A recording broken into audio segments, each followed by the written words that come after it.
il vit à seulement quelques pas du lieu de la disparition.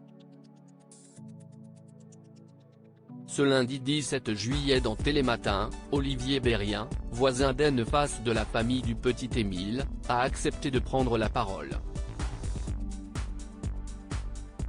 Là, on est tous sous le choc, confie-t-il sur le pas de sa porte. Tout se passait très bien. Peu avant la disparition du garçonnet, qui s'est volatilisé le 8 juillet dernier alors qu'il jouait dans le jardin de ses grands-parents, Olivier se souvient l'avoir aperçu en compagnie de son père.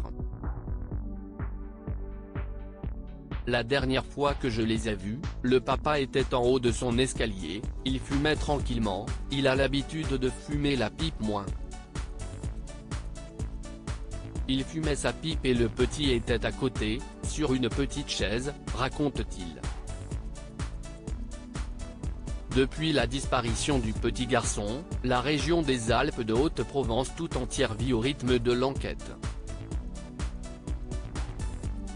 Tout le monde est affecté, vous vous rendez compte? On est parents, on se met à leur place, si est un drame, s'attriste Mélanie, commerçante à la Bouilladisse, près de Marseille.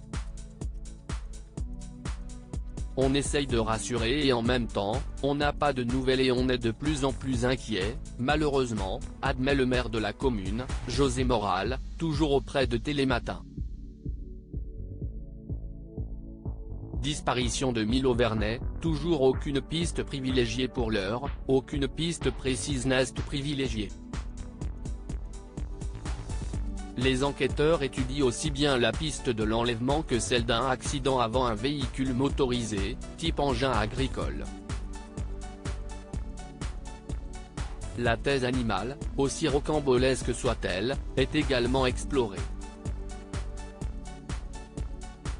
La police n'exclut pas, en effet, que l'enfant ait été enlevé par un oiseau plus grand que lui. Néanmoins, aucun indice ne permet de se tourner vers une piste plus qu'une autre.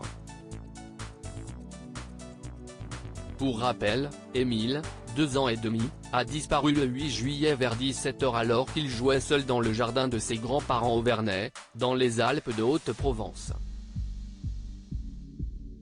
Pour le bien de l'enquête et des habitants du hameau où il vivait, le maire du Haut-Vernet, François Balic, a pris, vendredi 14 juillet, un arrêté jusqu'à lundi prochain pour interdire l'accès au Haut-Vernet à ceux qui n'y habitent pas.